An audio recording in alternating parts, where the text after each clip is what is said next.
Hello viewers, তোমরা দেখছো English learning centre. আমি তোমাদের সঙ্গে আছি সুশান্ত। দেখো, আজকে আবারও চলে এসেছি স্পোকেন ইংলিশের আরেকটা ভিডিও নিয়ে। একটি নয়, দুটি নয়, তিনটি নয়, এর আগে আমি ছটা ভিডিও আমি আপলোড করেছি। এইভাবেই আমি স্পোকেন ইংলিশের ক্লাসগুলো আপলোড করতে থাকছি। তোমরা একের পর ভিডিওগুলো দেখে নিও এবং ভিডিওগুলো কেমন লাগলো অবশ্যই জানাবে। আর আমার চ্যানেলে যারা নতুন, এখনও সাবস্ক্রাইব করোনি, প্লিজ চ্যানেলটা সাবস্ক্রাইব করে দিও, যাতে করে আমি ভিডিও ছাড়ার সঙ্গে সঙ্গে তোমরা সেগুলো পেয়ে যাও।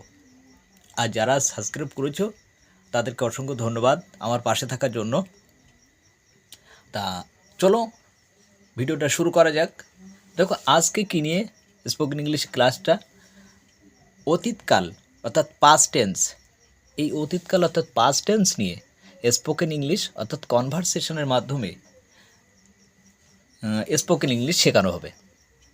দেখো, প্রথমটা ডিড দিয়ে কিভাবে কনভারসেশন অর্থাৎ স্পোকেন ইংলিশ শেখানো যায় বা শেখা যায়। দেখো, প্রথমে শিক্ষিকা আর উমা, এদের মধ্যে একটা কথোপকথন, ছোট্ট কথোপকথন।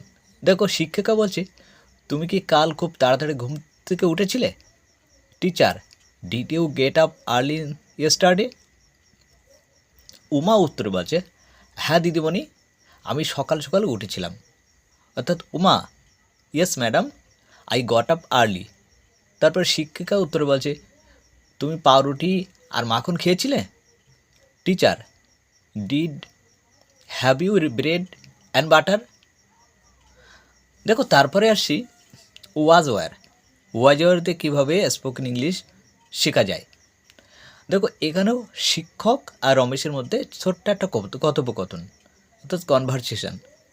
শিক্ষক, কাল তুমি বাজারে গিয়েছিলে?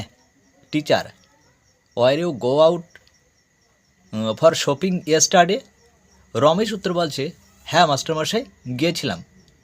Ramesh, yes yes sir, I was মানে আমি গিয়েছিলাম। শিক্ষক তারপর আবার বলছে, তুমি কি পথ চলতে চলতে বই পড়ছিলে? Teacher, were you not reading book while walking? তারপরে সে হ্যাড দিয়ে কীভাবে স্পোকেন ইংলিশ শেখা যায়। কমল আর বিমলের মধ্যে ছোট্ট একটা কথোপকথন। দেখো, কমল কি বলছে, তুমি কি সিনেমা যাওনি? Kamal, had you not gone to the cinema? Bimal উত্তর বলছে, না, আমি সিনেমায় যাইনি। Bimal, no, I had not মানে আমি যাইনি। তারপরে আসি হ্যাড বিন দিয়ে স্পোকেন ইংলিশ কথোপকথনের মধ্য দিয়ে। দেখো, নরেশ আর রমেশের মধ্যে ছোট্ট কনভারসেশন। নরেশ বলছে, তুমি কি গতকাল 2 ঘন্টা ধরে বই পড়ছিলে? Naresh, had you been studying for last 2 hours? Ramesh উত্তর বলছে, হ্যাঁ, কারণ আমি পড়া শেষ করে সিনেমায় যাওয়ার কথা ভাবছিলাম। Ramesh, yes, because I had been planning to see a film after finishing my work.